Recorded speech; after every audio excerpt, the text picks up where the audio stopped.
ज्यांचे अच्छा सफाई विचारायचे की जितेंद्र आव्हाड असे भागाचे खासदार जगभाती हा सबल कार्यक्रम आयोजित करण्यासाठी ज्यांनी कष्ट केले आणि पुढाकार घेतला ते आमचे तरुण सरकारी अमोल पक्षाच्या मुंबई शहराच्या अध्यक्ष राखी जाधव व्यासपीठावरचे मान्यवर आणि हजारोंच्या संख्येनं या ठिकाणी उपस्थित असलेले आपण बंधू भगिनी,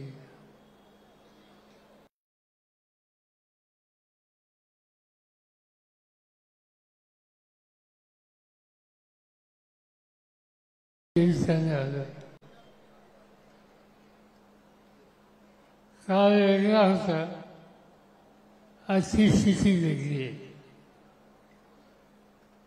आज देशाच्या कानाकोपऱ्यामध्ये कुठेही गेलो तर लोकांच्यामध्ये अस्वस्थता दिसते, नाराजी दिसते. महाराष्ट्राची स्थिती आत्ताच जितेंद्र आव्हाडांनी आपल्या भाषणामध्ये सांगितले.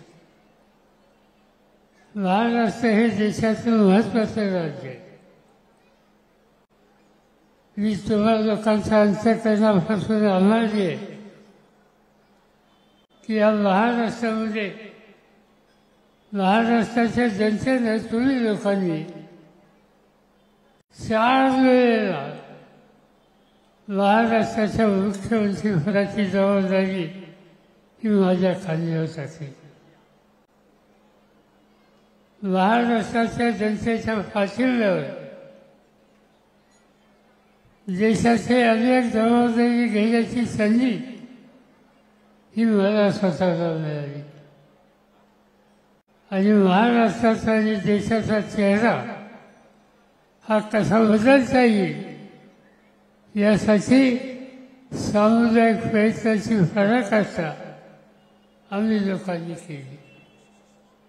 मला आठवतंय की ज्या वेळेला देशाच्या शेतीमंत्र्याची जबाबदारी माझ्यावर आली, मी शपथ घेतली राष्ट्रपती भवनमध्ये आणि घरी आलो आणि अधिकाऱ्यांनी पहिली फाईल माझ्या पुढे आली की या देशामध्ये अन्नधान्याचा साठा 1 महिन्याच्यासाठी पुढे एवढा आहे आणि त्यासाठी अमेरिकेवरनं गहू आणावा, बाहेरच्या देशातून तांदूळ आणावा.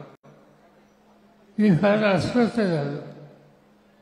शेतीमध्ये मी हिंदुस्थान शेतकऱ्यांचा देश, जगाचा पोशिंदा तो शेतकरी आणि आमच्या देशाच्या जनतेला आम्हाला परदेशातनं अन्नधान्य आणावं लागतं हे तिथं बदलायला पाहिजे. प्रयत्न केला, नवीन निर्णय घेतले, शेतकऱ्याच्या मालाला किंमत चांगली आणि मला सांगायला आनंद होतो की 10 वर्षाच्या नंतर ज्या वेळेला केंद्रीय गृहशक्ती खात्याची जबाबदारी मी सोडली त्यावेळेला हिंदुस्थान जगातला 2 नंबरचा गहू पिकवणारा आणि जगाचा 1 नंबरचा तांदूळ पिकवणारा देश झाला. शेतकऱ्याच्या घामातून या देशाचा प्रश्न सुद्धा आम्ही नुसता इथला प्रश्न सोडवला नाही, जगाच्या 18 देशांना आज हिंदुस्थान अन्नधान्य पाठवतो. हे कर्तृत्व काळ्या आईची इमान राखणाऱ्या शेतकऱ्यांनी केली, त्याच्या घामातून केलेली ही स्थिती आपण देशात झाली. आज वेगळं दिसतंय. ज्यांच्या हातात सत्ता आहे त्यांचं लक्ष किती आहे याबद्दल न बोललेलं बरं. आज अनेक गोष्टी परदेशाच्या आणाव्या लागतात. बेरोजगारी वाढली, देशामध्ये बेकारांची संख्या वाढली. पुण्यासारख्या ठिकाणी परीक्षेला बसणारी मुलं 10 दिवस त्या ठिकाणी संघर्ष करतात. का? नोकरी मिळत नाही म्हणे. आणि दुसऱ्या बाजूने केंद्र सरकार निकाल घेतं की काही ठराविक लोकांना नोकऱ्या मोकळ्या करायच्या आणि खेड्यापाड्यातून आलेल्या तरुण मुलांना ज्यांच्या घरी कुणी शिक्षण घेतले नाही, तो कशाने पदवीधर झाला, त्याला नोकरी देण्याच्यासाठी सत्तेचा वापर आजचे राज्यकर्ते करत नाही. आणि म्हणून हे राज्यकर्ते तुम्हा लोकांच्या हिताची दखल करायला नाही. नरेंद्र मोदी सांगतात की शरद पवारांचे माझे संबंध फार चांगले. त्यांनी एका ठिकाणी भाषण केले. शरद पवारांचा विरोध धरून मी राजकारणात आलो. आज देशाची अवस्था बघितल्याच्या नंतर मला माझ्या गोष्टाची काळजी वाटायला लागली. माझं गोष्ट वरच्या संस्थाच्या हातात देता कामा नये. दिलं तर काय होतं हे मोदी साहेबांनी या देशात दाखवलेले. अनेक प्रश्न आज आपल्या सगळ्यांच्या समोर आहे. आजचाच उल्लेख या ठिकाणी केला. आज सर्व देशामध्ये मालवणचं नाव येते. शिवछत्रपतींचा पुतळा तो फाडला. फजू कसा शकतो? जे आत्ता जितेंद्र सांगितलं ते खरं आहे. अनेक ठिकाणी पुतळे आहेत. आज आम्ही सकाळी 11 वाजता हुतात्मा स्मारकावरनं गेट ऑफ इंडियाच्या पुतळ्यावर गेलो आणि शिवछत्रपतींच्या समोर नतमस्तक झालो. आम्हा लोकांच्याबरोबर काँग्रेस पक्षाचे अध्यक्ष नाना पटोले होते, शिवसेनेचे नेते उद्धव ठाकरे होते आणि हजारोच्या संख्येनं तरुण पिढी होती. आमच्या आया बहिणीसुद्धा होत्या. अस्वस्थ होतं.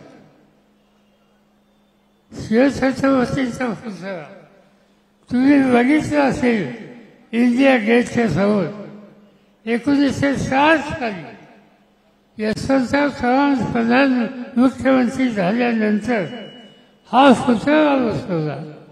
समुद्र किनाऱ्याजवळ आहे. आजपर्यंत त्या पुतळ्याला काही धक्का बसला नाही. आणि मालवण या ठिकाणी 3 महिन्याच्या आत 4 महिन्याच्या आत पुतळा पडला जातो. आणि पुतळ्याच्या उद्घाटनाला आलं कोण? नरेंद्र मोदी. यांचा हातही मोठा गवतीचा आहे. त्यांचा हात जिथे लागला तिथं काहीतरी उलट होतं. आणि त्यामुळं शिवाजी महाराजांच्या पुतळ्याला त्यांचा हात लागला. काय व्हायचं ते झालं. शिवछत्रपती आज जगामध्ये युगपुरुष म्हणून व्यवस्थित असतात. राज्य अनेकांना मिळाले. या देशात राजे अनेक होऊन गेले. औरंगाबादला देवगिरीला यादव राजे होऊन गेले. दिल्लीमध्ये मोगलांचं राज्य होऊन गेलं. राजस्थानमध्ये राजपूतांचं राज्य होऊन गेलं. महाराष्ट्रामध्ये शिवाजी महाराजांनी राज्य केलं, पण त्याचं मोगलांचं राज्य ओळखलं गेलं. यादवांचं राज्य म्हणून देवगिरीचं राज्य ओळखलं गेलं. तसं शिवछत्रपतींचं राज्य हे भोसल्यांचं राज्य म्हणून कधी ओळखलं गेलं नाही. हे राज्य रयतेचं राज्य, हिंदवीचं राज्य, सामान्य लोकांचं राज्य. छत्रपतींनी राज्य चालवलं ते जनतेच्यासाठी चालवलं. त्यांचा आदेश होता, सैन्य लढाईला गेले तर शेतकऱ्याच्या शेताच्या पिकाचा देशाला सुद्धा हात लावू नका, हा आदेश शिवछत्रपतींना दिला. आणि त्याचं कारण प्रदेशासाठी प्रचंड आस्था आणि आदर असलेला हा नेता त्या ठिकाणी येऊन गेला. शिवछत्रपतींच्याबरोबर बोलायचं, या देशाच्या या राज्याच्या प्रत्येक माणसाला मनापासून आनंद होतो. आज या ठिकाणी आल्यानंतर काही लोक मला दिसले आणि बहुतेक त्याच्यामध्ये काही लोक जुन्नरचे असावे. म्हणजे आहे का जुनी? जुनी आता शिवाजी महाराजांचा इतिहास तुम्हाला काही सांगायचा.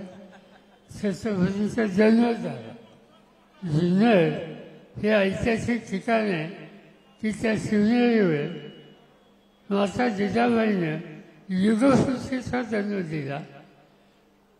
ते जुन्नर आणि ती शिवनेरी या राज्यात नाही, या देशाच्या प्रत्येक माणसाच्या अंतःकरणामध्ये आदराचं स्थान होऊन गेलेली आहे. आणि म्हणून हा सगळा इतिहास जो झाला त्या इतिहासाच्या निर्मितीमध्ये महाराष्ट्राचे किल्ले आणि गड यांचं प्रचंड योगदान आहे. आणि हे ऐतिहासिक योगदान देण्याच्या कामगिरीचं नेतृत्व शिवछत्रपतींनी केलं. आजच्या राज्यकर्त्यांना त्या संबंधीची आस्था नाही. पैसे खाल्ले म्हणतात, माझ्या हातात काही पुरावा नाही. पण पुतळा फळतो कसा, मोजतो कसा, याचा अर्थ त्याचा दर्जा घसरलेला होता.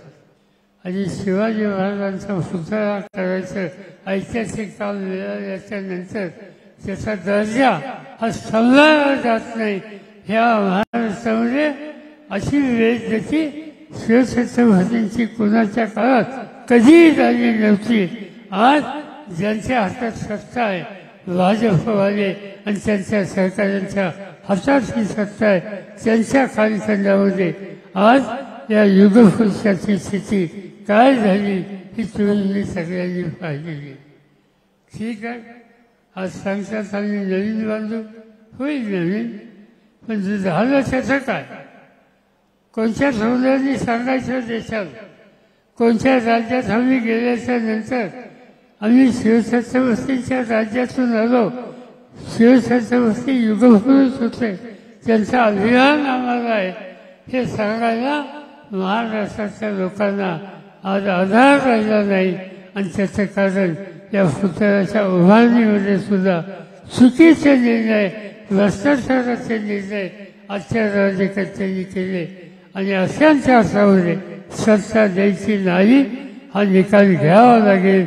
मी तुम्हाला खात्री देतो की तुम्ही सगळ्यांची एकी, तुमची ताकद ही जर तुम्ही दाखवली तर मी तुम्हाला खात्री देतो महाराष्ट्रामध्ये 2 महिन्यांनी सत्तेमध्ये बदल केल्याचं आम्ही स्वस्थ बसणार नाही. आणि लोकांच्यासाठी, लोकांच्या पद्धतीने, लोकांच्या हिताची जपणूक करणारं शिवछत्रपतींच्या विचाराचं या ठिकाणी सरकार आम्ही निश्चितपणानं आणू हीच खात्री तुम्हाला देतो. आणि माझे 2 शब्द संपवतो. जय हिंद, जय महाराष्ट्र, जय श्रीराम.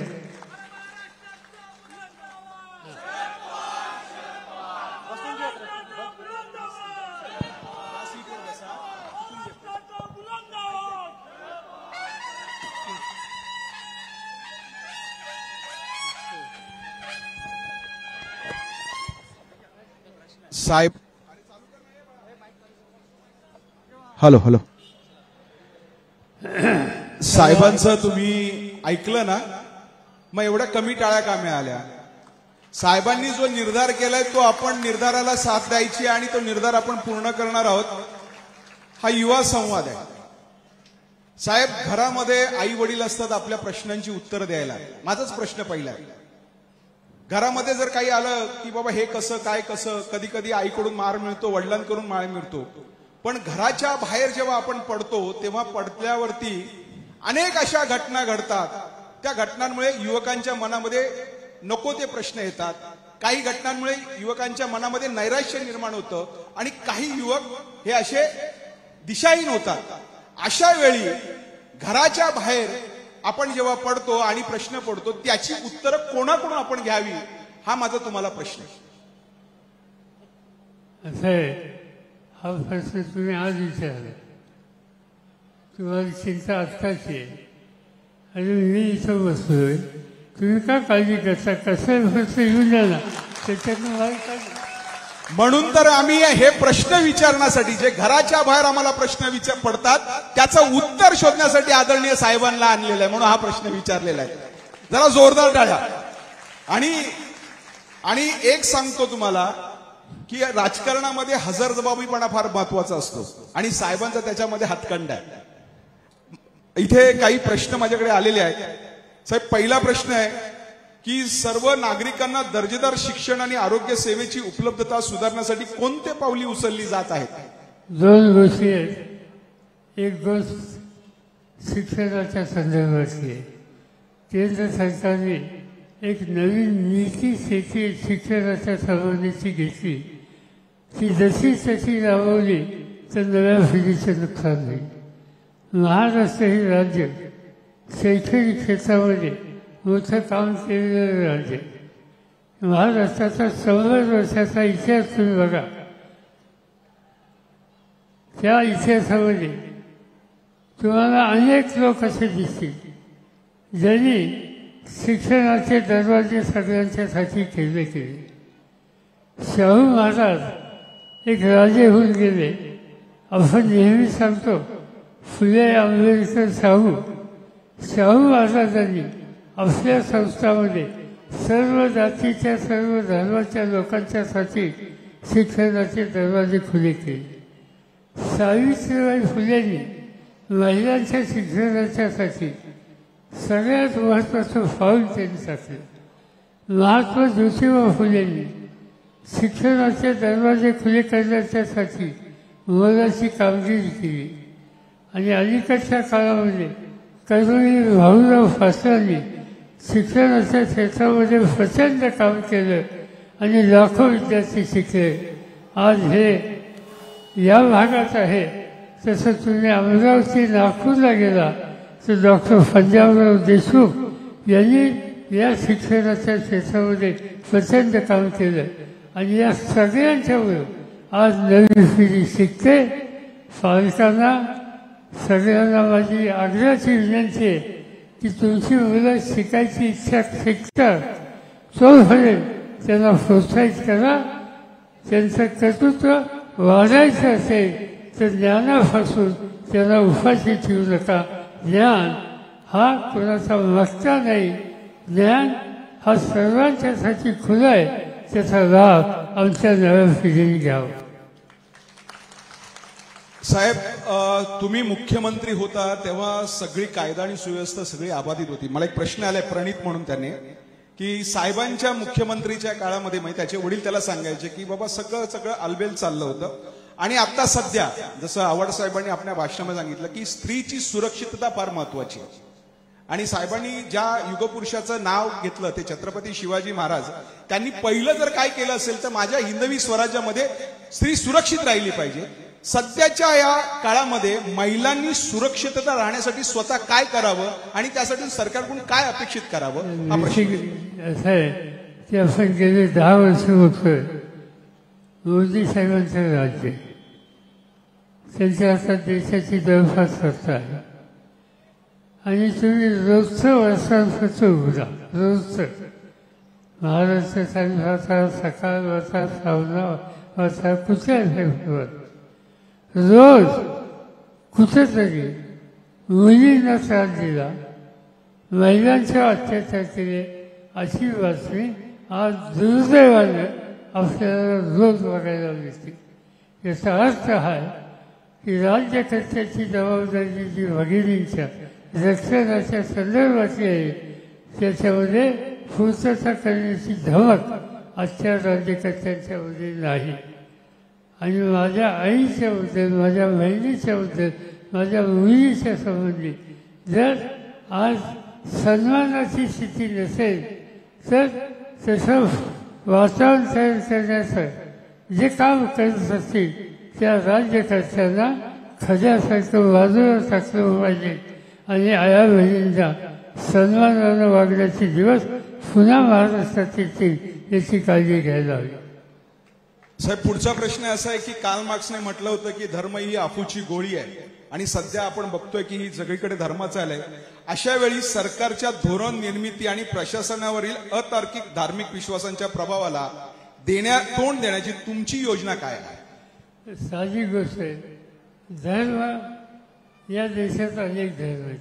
हिंदू धर्म आहे, मुस्लिम धर्म आहे, ख्रिश्चन धर्म आहे, जैन धर्म आहे, पारसी धर्म आहे. एकमेकाच्या धर्माच्या संबंधीचा आदर ठेवणं, सन्मान ठेवणं हे भारतीयांचं कर्तव्य आहे. आज होतंय काय? आज होतंय की काही घटक काही ना काही प्रश्नावर समाजामध्ये एक प्रकारचा विद्वेष वाढवायचा प्रयत्न करतात. कालची जी लोकसभेची निवडणूक झाली ना, त्या निवडणुकीमध्ये देशाच्या प्रधानमंत्र्यांनी एके ठिकाणी भाषण करताना सांगितलं की या अमुक लोकांच्या हातात सत्ता जर गेली तर तुमच्या आईच्या गळ्याचं मंगळसूत्रसुद्धा राहणार नाही. आता देशाचा प्रधानमंत्री भगिनीच्या गळ्याचं मंगळसूत्र राहणार नाही का? तर दुसऱ्या जमातीचे दुसऱ्या धर्माचे लोक त्या ठिकाणी आहेत हे जर मानत असेल तर या देशाला चांगले दिवस देण्याची ताकद धमक अशा नेतृत्वाच्यासाठी नाही. आणि म्हणून स्त्रियांचा सन्मान याच्या संबंधीची तडजोड नाही म्हणजे किंवा नाही. साहेब, शेवटचे 2 प्रश्न आहेत. त्याच्यामध्ये नेहमीच आपण गरिबांची हे करतो. समीर म्हणून माझा एक विद्यार्थी त्याने सांगितलंय की गरिबीची पातळी कमी करण्यासाठी आणि जीवनमान सुधारण्यासाठी तुम्ही कोणत्या तरतुदींची योजना आखत आहात? साहजिक गोष्ट आहे. या देशात लोकांना हवंय का? 2 वेळेला उत्तम अन्न मिळायला पाहिजे. फळबागाच्या देशात कपडा रस्ता चांगला असला पाहिजे आणि मुलाबाळांना उत्तम प्रकारचं शिक्षण घेऊन जगाच्या भाषेवर, मी देशाभूत म्हणत नाही, जगाच्या भाषेवर कुठेही जाऊन आपलं कर्तृत्व दाखवायची संधी ही त्यांना मिळाली पाहिजे. हे करणं अशक्य नाही आहे, फक्त प्रोत्साहित केलं पाहिजे आणि तो दृष्टिकोन कायम मनात ठेवला पाहिजे. साहेब, शेवटचा प्रश्न आहे. सध्या सोशल मीडिया आणि डिजिटलचा जमाना असल्यामुळे माझ्या एका मित्राने म्हणजे इम्रान तडवीने प्रश्न विचारलाय की डिजिटल पायाभूत सुविधा वाढवण्यासाठी आणि तांत्रिक नवकल्पना कमी करण्यासाठी कोणत्या धोरणाचा अवलंब केला जात आहे? अनेक लोकांना डिजिटल टेक्नॉलॉजीच्या संबंधीची फारशी माहिती नसते. शेवटी विज्ञान, तंत्रज्ञान या 2 गोष्टी अत्यंत महत्त्वाच्या आहेत. याचा विस्तार जेवढा होईल, त्याचा प्रसार जेवढा होईल, त्या लोकांच्या वैयक्तिक आणि सार्वजनिक जीवनामध्ये त्यांच्या अनेक प्रश्नांची सोडवणूक सहजपणाने करता येईल. आणि म्हणून आपण विज्ञानाचा पुरस्कार हा कायम केला पाहिजे. आपण भाग्यवान आहोत की या देशामध्ये पहिले प्रधानमंत्री जवाहरलाल नेहरूंच्या सारखे आले आणि त्यांनी मोठं काम कोणतं केलं असेल तर विज्ञानाला महत्त्व दिलं, विज्ञानाचा पुरस्कार केला आणि त्याचा परिणाम हा देश ज्यावेळेस स्वातंत्र्य मिळालं त्यावेळी या देशामध्ये चाचणी तयार होत नव्हती, सुई तयार होत नव्हती. आज या देशामध्ये विमानं तयार होतात.